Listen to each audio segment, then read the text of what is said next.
Hello and welcome again to another episode of the Blakes Brothers. And I'm Robert Blakes. And I'm Samuel Blakes. And it's our pleasure, of course, to always come and to address issues that you guys send to us by way of our email. This has been a real joy for me to be able to use this platform to deal with so many issues that quite often we don't have dealt with in the family. Sadly, not even in the church many times. So let's jump right in. You ready? Certainly. Question number one. My baby's mama and I aren't together. She's too hood for me. I'm trying to go to another level in my life, but she wants to keep being ghetto, for lack of better words. Our daughter has always lived with me. Everything has been good, but now my daughter is becoming a teenager and she wants to live with her mother now. I don't want my daughter to take on the ways of her mother, but I feel like I'm losing her because she wants her mom so bad. How do I handle this? And this brother's name is Bruce. Wow. Well, Bruce, my question to you would be, who chose her mother? And because you're the one that chose her mother, you cannot unchoose her mother. Yeah. And her mother is her mother, you know, and what I'm assuming is that this is a relationship that probably started when Bruce was a lot less self-conscious than he probably is now. Certainly. Like a lot of people make relational choices and they go as far as to have children with people that they're soon going to outgrow. And I'm thinking that this is what happened with Bruce. And now he's awakened to who he is and where he wants to go. And the woman he's made a child with is stuck in his yesterday. I don't see any way around him allowing the child to have a relationship with her mother. In fact, about it, if you try to prevent your daughter from having a relationship with her mother, it's just going to breed resentment, which is going to detach her from you emotionally, right, and attach her to a mother even the more. And well, there's an underlying message in this whole scenario, and the underlying message is this: don't make permanent decisions because of temporary feelings.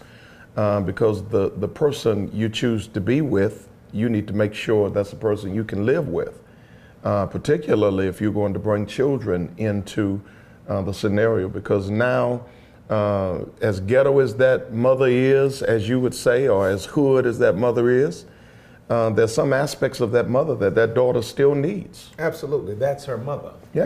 Period. Another thing I would add is that the influence of a father on, you know, the life of a daughter cannot be stated strongly enough. Right. In as much as she wants to live with her mother, you are still her father. Your responsibility is not to try to keep her away from the woman that gave birth to her. Now you just have to intentionally and strategically, even the more, be that fatherly influence in your daughter's life.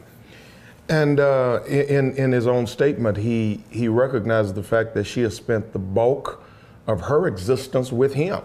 So the question is, what have you instilled in her? And if you feel like you've instilled the proper stuff in her, you need to trust that that stuff is going to remain in her and it's going to grow in her, and that nothing on the exterior is going to dilute what you've put into her interior. And you know, I feel him on this. He says, I feel like I'm losing her because she wants a mom so bad. You know, that's something that we as fathers struggle with. When we love our children dearly, but when they get to a certain age, they want their moms. They ain't calling for you until they need some money. And Bruce, I would say to you, that's normal. I feel you. You know, I have 4 kids, and all of them have a strong attachment to their mom. And dad is somewhat like a spare tire. So Bruce is at that place now where his daughter is kind of, you know, pulling away from him, and he's feeling like he's losing her. You're really not losing her, Bruce.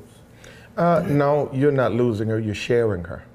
Yeah. You're not losing her, you're sharing her. And, you know, the rearing of children is seasonal. There's certain seasons where they need what that mother has to offer. Then there are other Especially a seasons. girl. Yeah. And then there are other seasons where they need what their father has to offer. And during those times, the other parent feels the same way you do. Absolutely. Absolutely. Question 2. Question number 2 says, I'm 19 years old. I just came out of the closet to my family as gay. My mom won't speak to me anymore. This really hurts. She says the devil has taken me. I've tried to like women, but I just don't. I just want to die. Am I going to hell? Nicholas.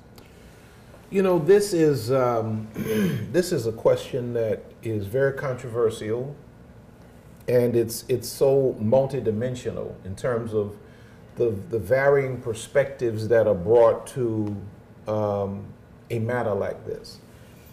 Clearly, we can see that his mom is coming from a religious perspective, and from the Christian, the traditional Christian perspective, homosexuality, excuse me, is against the Bible, and it is not natural, it is not right from the Christian biblical perspective. And I happen to be a preacher, so I believe that. Right. But at the same time, I think in the church, it seems as though his mom is a very religious person.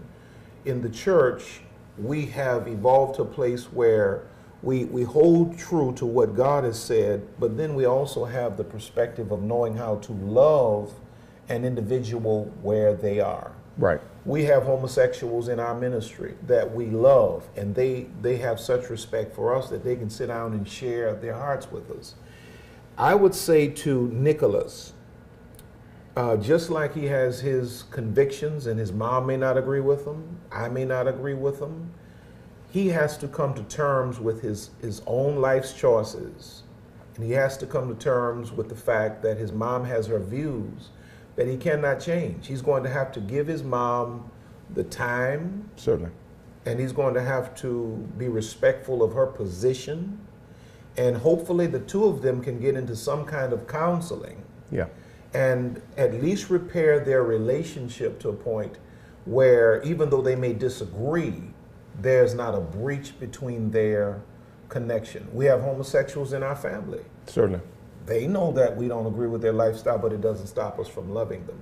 But most people in church are not that evolved. And I would say to Nicholas, he has to be loving and patient, and he should not flaunt his lifestyle before his mom, because that would only further strengthen the breach, or even expand the breach between the two of them. The even broader matter is the church at large.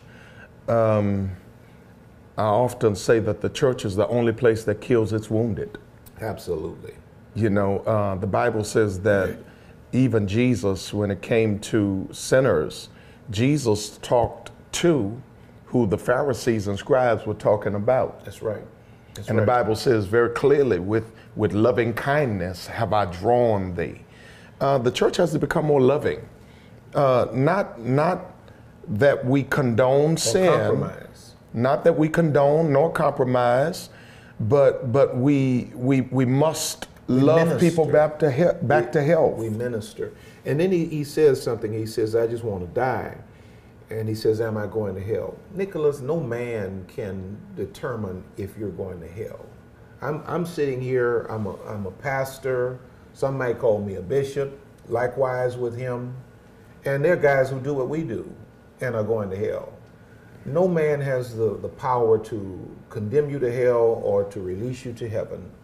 That ultimately boils down to your personal relationship with God. Now, if you're living a lifestyle that you feel contradicts what your inner man, your spirit man, agrees with, now that's a personal matter between you and God. No man, I can't tell you you're going to hell. Nobody else can tell you you're going to hell. Another thing I want to address is that he says, I just want to die. No, you don't need to die, Nicholas. You need counseling. You need someone to help you to think through this process and to work through this process, because there is no solution in killing yourself. There is no solution in dying before your time. And so I would say to you that You need to know that you are loved, and just like I would say to a drug dealer, just like I would say to a womanizer, I would say to an adulterer, the grace of God is sufficient. I say to you, Nicholas, the grace of God is sufficient. Your mother may not understand right now. She may not agree with you in your lifestyle choices, but do everything in your power to at least build a bridge of fellowship between you and your mom, because it is possible for you all to have the relationship you need, even though she may not agree with your adult. Hopefully you're an adult with your adult choices in life. Certainly. Well, we've enjoyed being with you today. It's been a tremendous blessing being able to commune and fellowship and get your questions, and you get our very candid responses. We need you to send us your questions. Continue to do that. What's the actual address that we're sending questions? It's on the bottom of the screen, because I don't remember it off the top of my head. But Okay. we are enjoying this. Don't forget to connect with us on social media. And just know we love you. And we're the Blakes Brothers. Blessings.